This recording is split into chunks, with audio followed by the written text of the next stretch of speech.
Another day, another basketball stories na naman ang pagkikwentuhan natin. At ngayon nga ay ang pag-uusapan natin ng balitang tuloy pa rin nga daw ang trade ni Andrew Wiggins sa Lakers at ang balitang trade sa pagitan ng Golden State Warriors at Portland Trail Blazer. Kalahating buwan na lang naman nga ang natitira at mag-uumpisa ang laro ng NBA sa preseason.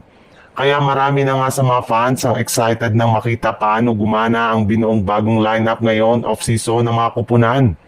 Kasalukuyan na rin naman yung naghahanda na ang mga team at players para sa pagsisimula ng training camp. Pero kung ang ibang mga teams ay fina-finalize na ang kanilang lineup ay ang ibang kupunan rin naman nga ay hindi pa tapos sa paggawa ng move at trade.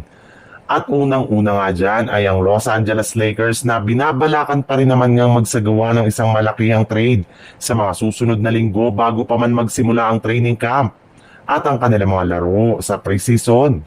Ayon nga sa kumakalat na balita, bukas pa rin nga daw ang kanilang general manager na si Rob Pelinka na makipagnegosasyon sa Miami Heat sa mga susunod na araw para mapag-usapan kung paano nila makukuha si Andrew Wiggins sa isang trade ng walang aberya. Kinausap na rin naman nga daw si Luka Doncic sa posibilidad na magpapalakas pa ng kanilang lineup at nag-agree rin naman dito ang kanilang superstar.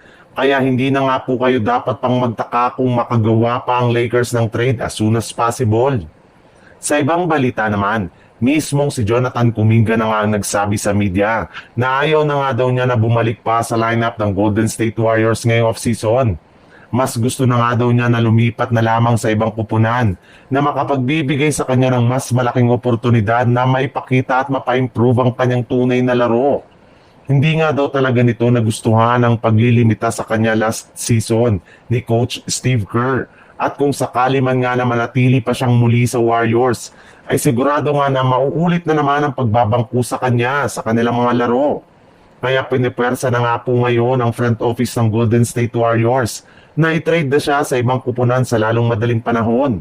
At base nga sa kalalabas pa lang na balita ngayong araw, posible nga daw pong makapag-trade talk ang Warriors sa front office ng Portland Trail Blazer para makuha sina Jrue Holiday at Doc Reed gamit ang kanilang mga players na sina Jonathan Kuminga at Brandon Podziemski.